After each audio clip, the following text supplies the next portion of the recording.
मुझे नहीं मालूम आपके पास है या नहीं है। अब चूंकि आपके शहर आई हूं जम्मू में, इसलिए मैं आपको आग्रह करती हूं, अगर आपके पास नहीं है तो श्रीमद् भगवद गीता हिंदी और अंग्रेजी दोनों भाषाओं में मैंने समझाया है, उसको प्रिंट कराया है, उसका ग्रंथ है। उस ग्रंथ के आकार के इन भगवद गीता को आप अपने पास लेके जाइए, और घर की किसी अलमारी में सजाना नहीं है। वो इसलिए है कि आप रोज खोलें और 2 श्लोक 3 श्लोक आप रोज पढ़ें, रोज समझें, खुद भी समझें और अपने बच्चों को भी समझाएं। आजकल तो क्या है कहूं, लोगों के घर में अखबार मिल जाएगी, फिल्मी मैगजीन, इकोनॉमिक्स का मैगजीन, पॉलिटिकल मैगजीन मिल जाएगा, भगवद गीता नहीं मिलेगी। तो ये सबसे बड़ा अपराध है, मैं ये कहूंगी।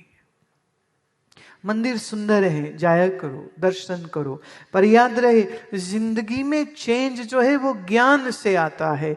जिंदगी में चेंज सिर्फ प्रणाम करने से अगर आ जाता तो उन लाखों करोड़ों लोग जाते हैं ना मंदिर गुरुद्वारे, पर चिंता फिक्र वैसे के वैसे, लड़ाई भिड़ाई वैसे के वैसे, रिश्वतखोरी वैसे के वैसे, भ्रष्टाचार वैसे के वैसे, ऐसे वो जाते रोज हैं, पाठ भी कर लेते हैं।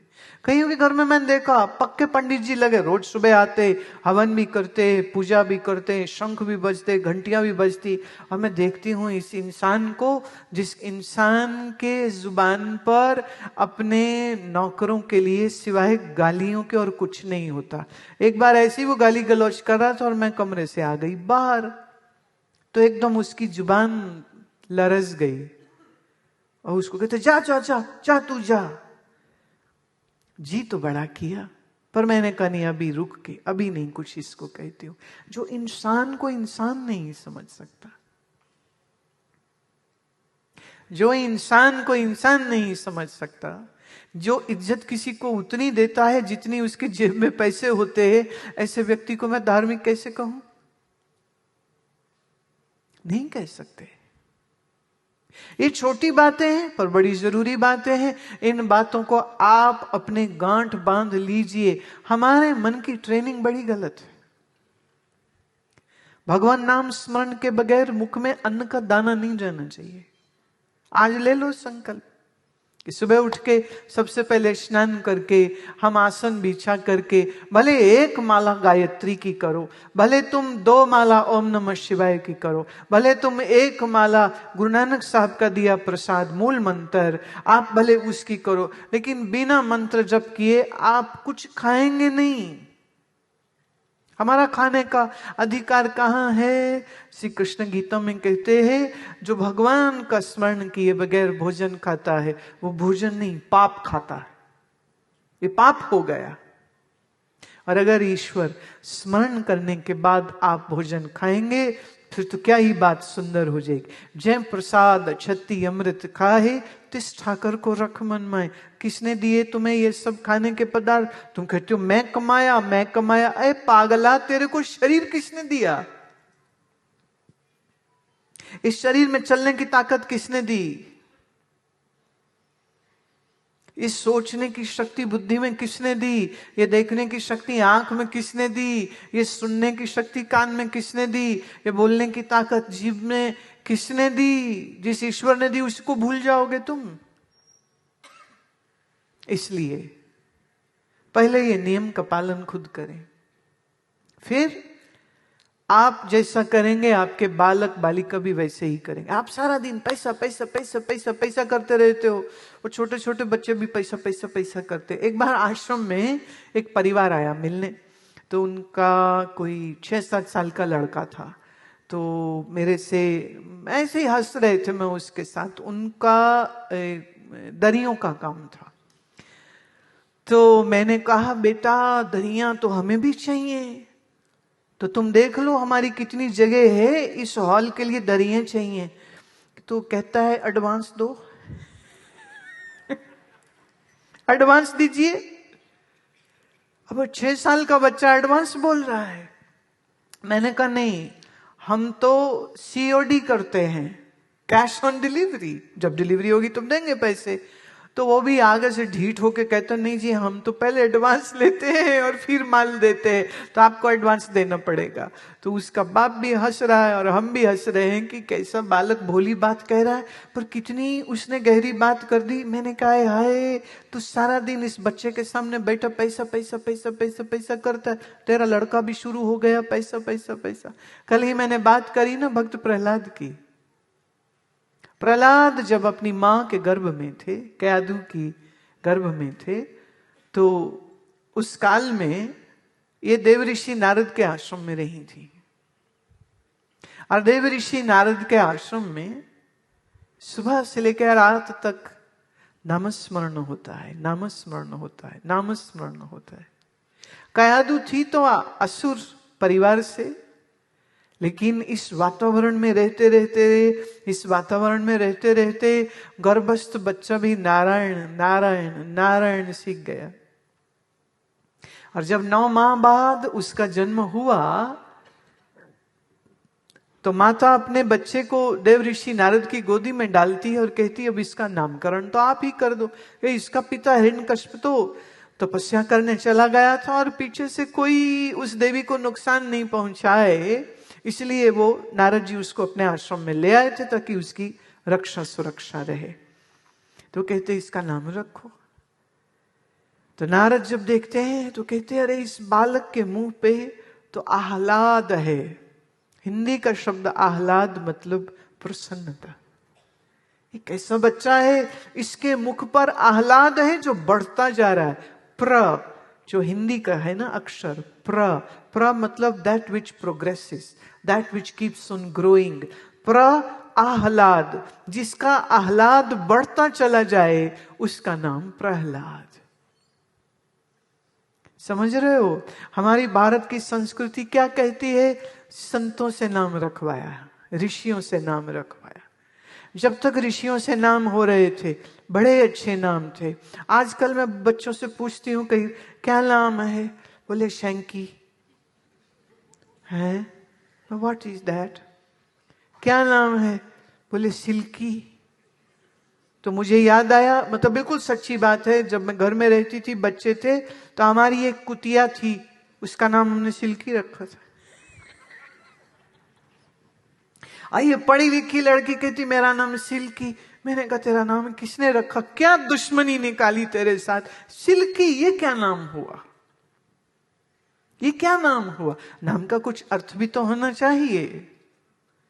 नाम ऐसा हो जो आपके आने वाले जीवन में जैसी जैसी दशाएं आने वाली हैं, जो जो आपकी प्रोबेबिलिटीज हैं, उन प्रोबेबिलिटीज के अनुसार आपका नाम हो। यहीं जम्मू में जब आए हैं इस हॉल में तो एक देवी जी मिली, मैं पूछा नाम, कहती सीता। मैं वाह वाह वाह क्या नाम है, इतना सुंदर नाम।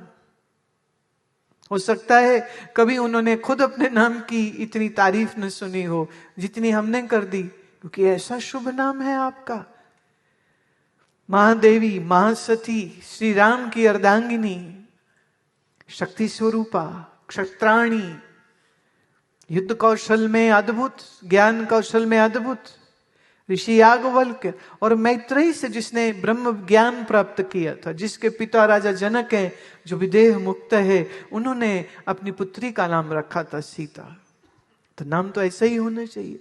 पर आजकल एक और मिले थे अमेरिका में अभी, मैं क्या नाम कहती, पैनी पैनी। मैं की हुआ, और वहां डॉलर होता है ना, तो डॉलर का जो छोटा हिस्सा होता है उसको पैनी, जैसे अपने होते हैं ना 5 पैसे, ऐसे उनकी होती पैनी। तो अब जब मुझे मिलती मैं कहती हूँ पैनी तू डॉलर कब बनेगी?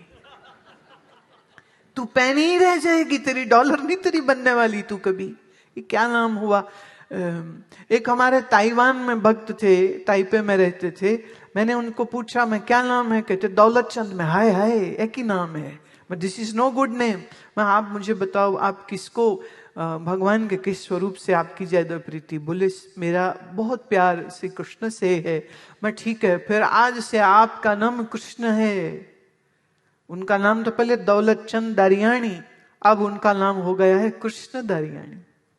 हालांकि मेरा ये अपना मत है, शायद आपको ना अच्छा लगे, पर मेरा मत ये है कि ये जो नाम के पीछे लगता है ना, सरनेम, बड़ा स्यापा इससे भी पड़ता है। जातियों के झगड़े, ऊंच नीच के झगड़े, ब्राह्मण क्षत्रिय शूद्र के झगड़े, ये सब सरनेम से आ रहे हैं।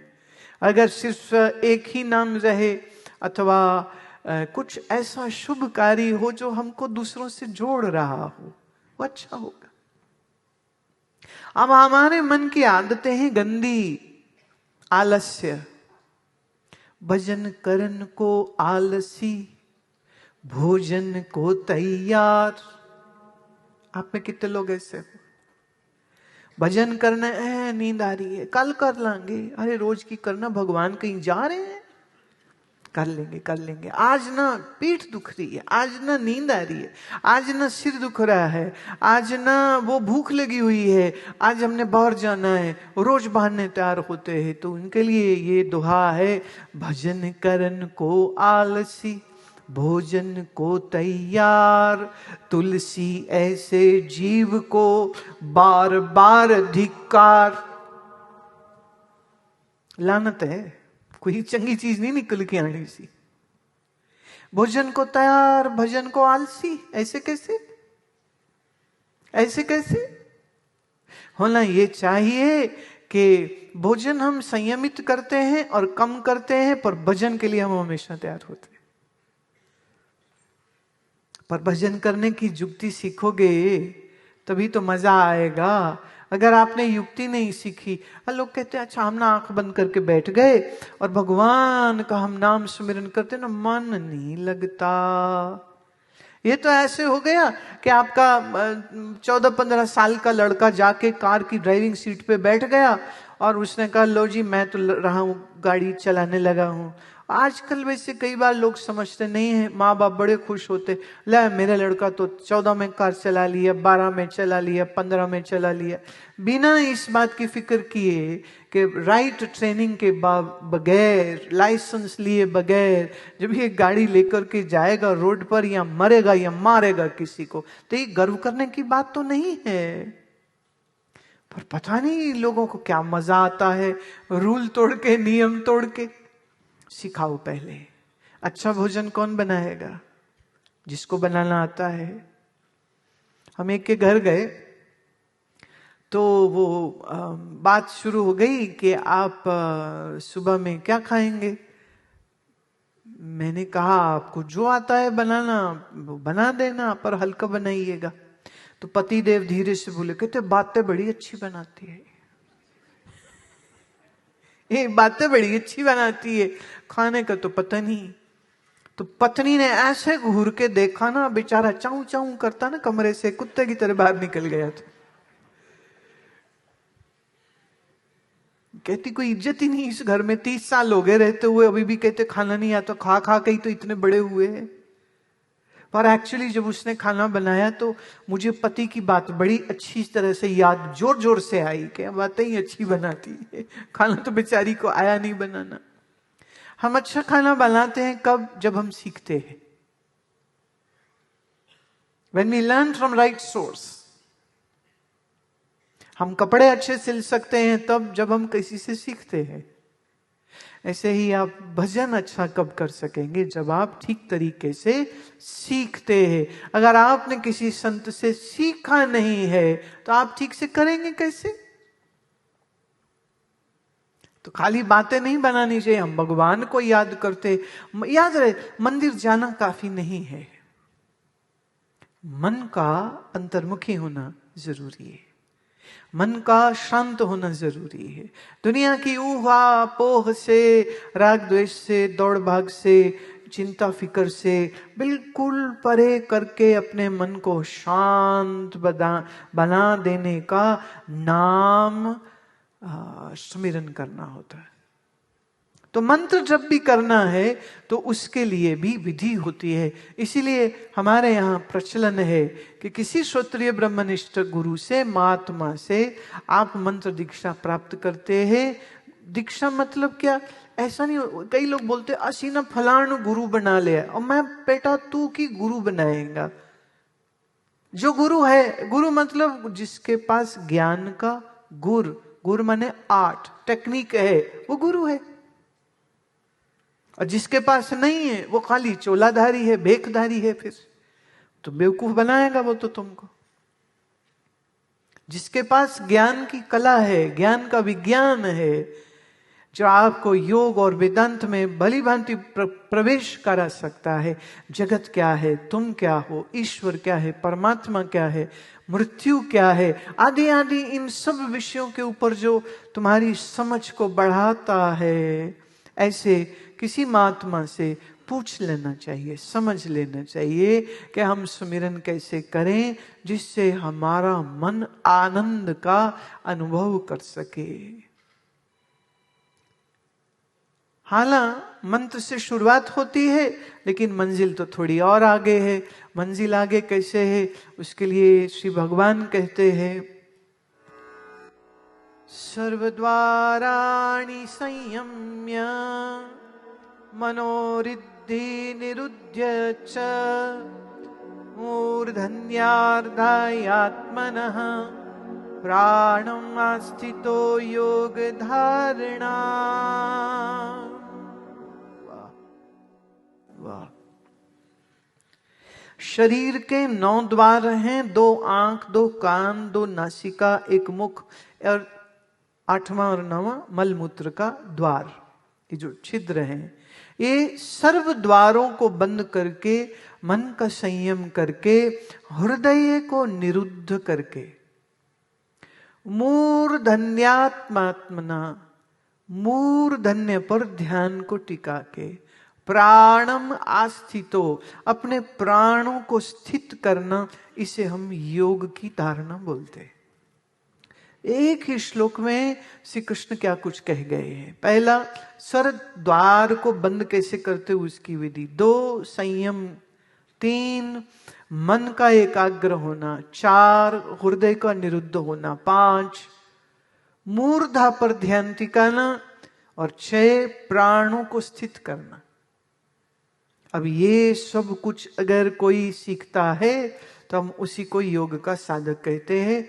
5-6 आसन कर लेने का नाम योग करना नहीं होता है। लेकिन आसनों से शुरुआत होती है, पर आसनों से भी पहले 5 प्रकार के यम और 5 प्रकार के नियम की साधना साधक के जीवन में होनी चाहिए। अब ये इतना डिटेल है, मैं चाहूंगी कि अगर आपके पास नहीं है तो मेरी एक पुस्तक है योग से आरोग्य तक। इसमें ये पूरी डिटेल मैंने दिया है, जिसमें यम क्या है, नियम क्या है, आसन क्या है, प्राणायाम क्या है, धारणा क्या है, ध्यान क्या है, समाधि क्या है, उसको इतने सरलता से बताया है डिटेल में, जिससे कोई भी आदमी उसको समझ करके अपने जीवन में इन सब साधनाओं को ला सकता है। अब ये थोड़ी गहरी साधना है, लेकिन प्रारंभ क्या है? प्रारंभ सुमिरन से। बिगिन फ्रॉम सुमिरन, begin from sitting down erect with your mind being totally quiet and your breathing is very very regimented। जिसका श्वास छोटा है और उथला है,